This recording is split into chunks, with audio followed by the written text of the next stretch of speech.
Oh wow, do I have a video for you today. Hi everyone and welcome back to my channel. Today's video is awesome. If you're new to my channel, definitely subscribe and press the thumbs up button, like this video, because I know you're gonna absolutely love it. You guys know I'm huge on mindset, huge. And the biggest, most important tip I can give you right now, if you are striving for a goal, if you're trying to get to a certain goal weight, trying to lose inches somewhere, trying to get somewhere, trying to achieve a goal, you have to get into the mindset of already having it.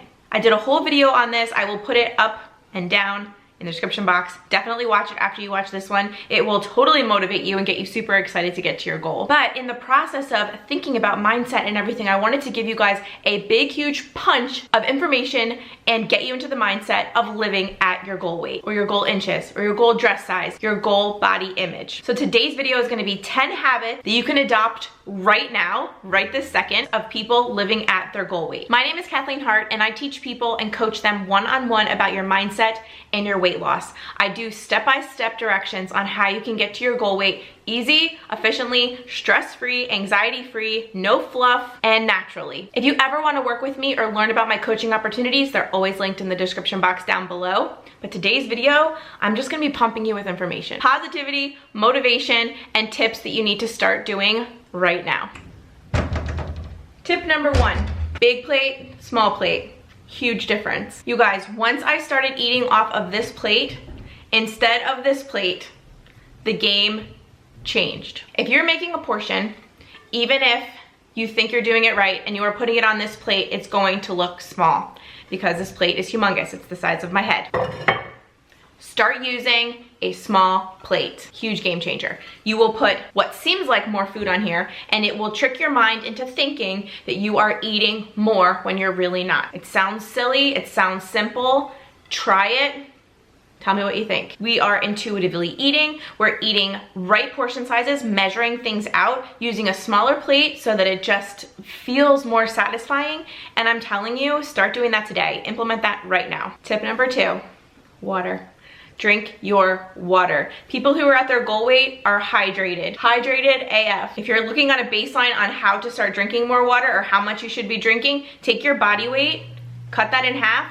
That's how many ounces of water you should be drinking each day. Personally, for me, I drink 4 of these every day. I drink 120 ounces of water every day, and that is just water. And believe me, you guys, it makes the biggest difference. Your digestion will improve. Your sleep will improve. You will be hydrated, which means you won't be thirsty, which is also great. Your body needs water to survive. And also it will curb your appetite. If you're one of those people who find that you're starving all day long and you're snacking and you're eating and you just can't get satisfied, drink some more water. Just do it. We'll leave that back here too. Tip number 3 that goes with those plates.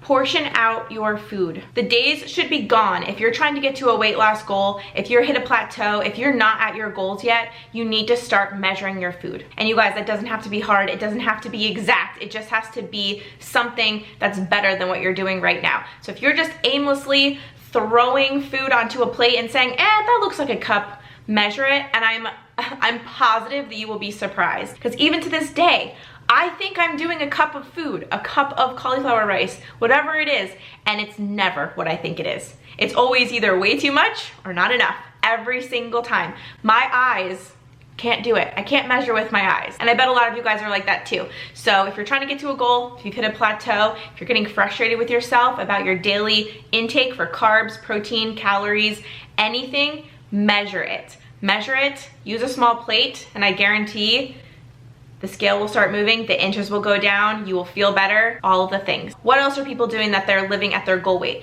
They are not snacking all day long. This one was a hard pill for me to swallow because I always thought that I should be eating 8 to 10 small meals a day. That for me, it does not work. But I also find that a lot of my students and then a lot of people that I talk to, they're snacking. They're just having these little 100-calorie snacks or these low-carb snacks or treats and things like that. You guys, you should really have no more than 2 snacks a day. If I'm following a strict meal plan, I'll have a snack in the morning, after breakfast, before lunch, and then a snack after lunch, before dinner. And that is really it. If you're intermittent fasting, you could do a snack after lunch and then a snack after dinner if that's your thing, but I would limit it to 2 a day. And I guarantee, again, you will start seeing the results happen. Okay, we're already halfway through the list. This is number 5. If you're trying to get to your goal weight, do not give up your favorite things. You just can't. In that case, you've got to find a diet plan that fits into something that you can stick to long term, where you're not giving up your absolute favorite things, your deal breaker things. Like, I can't live without this. If you can't live without pasta, keto probably isn't good for you. But if you can live without pasta, but you really can't live without cake, let's say, or a bagel, or things like that, then maybe you should do Weight Watchers. There's so many different things. You can count your points, you can count your calories, you could just do keto, you can go strict carnivore. There's so many different diets out there. You have to pick something that you can stick to long term. So I'm very passionate about a lot of things. This is one of them. So a lot of people out there in the weight loss world are gonna tell you things like you have to intermittent fast, or you have to eat before 6 p.m. and then be done for the night, or you have to give up wine, or you have to give up chocolate, or XYZ, any of those things. You guys, anytime you are limiting yourself so much that you're miserable, it's not gonna work. I don't believe in any of those things. I believe that every person needs to find the plan and system that works for them. For some people, intermittent fasting is a godsend. For some people, they love chocolate, can't give it up. So you gotta fit it into your day, whether that's macro-wise, fitting it in, or cutting your portion for whatever kind of chocolate you like a lot smaller to fit it into your daily consumption. Make a point to make it perfect for you. There's never gonna be a one size fits all for dieting. There really isn't. It's about you finding out what works best for you and your body and your lifestyle too. I don't believe in anybody saying you can never do this or eat this ever again. I think you have to really look deep inside and decide what you're gonna be doing that you can stick to long term, and just run with it and start as soon as possible, because what have you got to lose? And that goes right into number 6. Don't make a meal plan that does not excite you. If you're looking at your meal plan and you're going, this food sucks, this is disgusting, I don't wanna eat this portion is too small, this kind of meat I don't like seafood. If you're saying those kind of things and you're incorporating them into your meal plan, stop right now. Literally stop, start over. Figure out a meal plan of things that you're gonna be excited about eating, that are gonna be sticking to the macros that you're trying to do, whether it be low carb, low calorie, low fat, high fat, whatever the case may be. Anything you're trying to do, you've got to make an exciting meal plan that you are waking up every day going, yes, I'm sticking to my diet because I love this food, I'm gonna be full, and everything is perfect, and it's gonna get me to my goal that much faster. If you're miserable eating the food on your list, it's not gonna work. It's not gonna work. And guys, if it's not gonna work and you know that going into it, why even start? Do not erase it, start over, get a new plan. Because I'm telling you right now, people that are living at their goal weight, they are not saying to themselves every day, well, I'm happy that I'm at this weight, but this sucks because I hate eating this kind of food. Well, maybe some people are, but the happy people that are at their goal weight, who are just excited that they've lost the weight, they're eating foods that they love still. And you've just got to figure out a way to incorporate that into your everyday lifestyle. So you guys know, if you've been following me for a little bit, I absolutely hate exercising. I hate working out. I hate all of it. I have forced myself to do it. Every once in a while I get into these kicks where I get on the Peloton app and I start doing like bar classes and everything, but it doesn't work for me long term. I cannot sustain it. I hate it. I hate working out, and I never say that word, but I really don't like it. So what have I been able to sustain?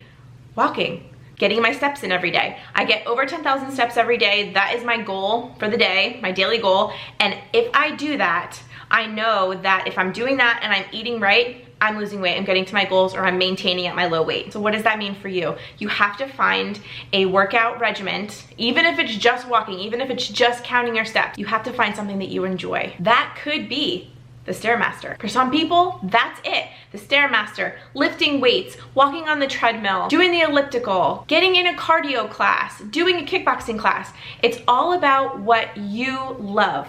Do what you love to get moving every single day. Whether that's something simple like me, like steps, or whether that's going to an actual workout class and lifting weights and just doing the whole thing at the gym. You've got to find something you can get behind and sustain long term. Exercise, although I don't think personally it's as important as nutrition, I think nutrition and what you're eating is really important, and if you don't have that on track, the exercise is not going to help you much. If you can do both of them at the same time and either get steps and get moving every day, do a workout class, and eat well, you're gonna fast track to your goals. So people that are at their goal weight have definitely adopted a habit of getting up and moving, whether it be extreme or getting steps like me. something. Okay, so number 8, you have to adopt a no emotion to tracking. Tracking your weight, tracking your inches, and tracking your food. Everything that's essential to tracking your progress, you've got to find a way to have no emotional attachment to it. And I know this is super, super difficult, but I promise if you start working on it right now, you will find that it might not be as hard to not be attached as you think. So right now, I monitor my weight every single morning, which to some people might be a little bit, you know, drastic. And you might say like, oh, she's obsessed. Like, no, I track to know the number and that's it. I don't get upset if it's a little high. I don't get overjoyed if it's low. I celebrate if it's low, of course, but I don't have the emotional attachment that I used to years ago when I was really, really struggling over 200 pounds. I don't have that attachment anymore. It doesn't make or break my day, and I've done a lot of mindset work to try to shift that in me. And let me tell you, it's totally, totally possible, but you have to work on it. You have to force yourself to just say, I'm getting the number and I'm writing it down. It is just a number. Same thing goes for your inches. Same thing goes for your progress pictures. Take them with no emotion. Take them with the aspiration, the daydream of being at your goal. Everything is getting into the mindset of being the person at the goal that you're looking to get to. You're trying to be there. So live in that space now. Get your mind on the frequency of being that person now. Pretend you're that person now. Pretend you wake up and you see that number on the scale and that is just your normal day. Pretend. The more you can pretend and the more you can visualize, the faster you will get to your goal. And I know that this might sound too much. You might say this is stupid. Some people might say, yeah, I can get behind this. Some people might not agree. However, if you're not doing that and you're still not at your goal, just try it. What have you got to lose? Try to implement these habits and see where you could be within a couple weeks. Okay, number 9. So number 10 is gonna be a great one. So definitely watch till the end. Number 9 is going to be patience. Patience. Because listen, I'm living at my goal weight right now. I'm maintaining right now. I had to have patience to get to where I'm at. And I know it gets frustrating. I know when you think you're doing everything right every day, you're getting your steps, you're drinking your water, you're following your meal plan, you're not overeating, you're doing all of the things. But guess what, guys? It doesn't happen overnight. It also doesn't happen in a week. It doesn't happen in a month. You've got to give yourself patience to stick to the plan. Remember that. I like to say 90 days. And I know that's a long time, but believe me, it goes by so fast. You will blink and it will be 90 days. So just put your head down, plow forward, follow your plan, and be patient. Don't give up. If it's really a goal that you want bad enough, stick to it and give yourself time and give your body time to adapt to the changes you're making to it. You will get there, but you have to give yourself time and be patient. In hindsight, I started my journey so long ago, so many years ago, and I remember I was so hell-bent on getting to my goals that I literally did not even cheat for a second. And yeah, there were hard days. There were days where the scale went up instead of down, and I was so frustrated. I was so upset because I was doing everything right and I still wasn't losing weight. And I was like, you've got to be kidding me. But guess what? The more you snowball effect the healthy habits that you're making, the good meal plans that you're making, the healthy choices you're making, it will happen. It will all catch up to you. And also to remember, I'm just adding this in now, it's not even on my list, but you should always track your progress with more than one thing. Do not just rely on the scale. Scale is a mess sometimes because muscle weighs more than fat, yada yada, you know the drill. Water weight. Instead, I would take progress pictures, I would measure certain body parts, I would use the scale, I would also try on a certain outfit over and over and over again and see how it gets looser on you every time. There's so many different ways to track your progress. Definitely use more than one and do not just rely on the scale. So number 10, you know what I'm gonna say. If you know, you know. Mindset. How are you talking to yourself right now? How are you describing your journey? How are you pumping yourself up every day? Are you waking up and saying, ugh, I'm so fat, I don't like how I look today, this outfit doesn't fit right? No, you've got to flip the script on that. Definitely watch the mindset video. I'm going to link it down below, but you have to turn that around. You've got to start talking more positively about yourself, about your body, about where you're going, about your goals. Everything needs to be positive. The more you radiate positivity, the more positivity comes back to you and the closer you will get to your goal. It's just the way it is. So to go along with that, what is your favorite thing to do? What's your favorite hobby? Do you like knitting? Do you like reading? Do you like going on walks or hiking? Do you like painting? Do you like playing video games? What do you like to do? Whatever you like to do more of that. Do more of that. Because when you're happy, you're happy. Get it? So the more happiness you can be and the more excited you can be about your day-to-day routine and your day-to-day life, it will be easier to follow your plan, to do what you're supposed to do, to get to your goals. If you need help with your mindset, if you need help getting a plan to lose weight for good and get it to last, get it to stick. This isn't just like lose 30 pounds and then maybe gain it back. No, this is teaching you long-lasting habits, and I'm enrolling students right now. I have some open spots. If you're into that, click down below. Let's get you started and get you to your goals. But I hope you guys like this habit video. Implement these ASAP. Don't forget to subscribe and like, and I'll see you really soon with a new video. Bye guys.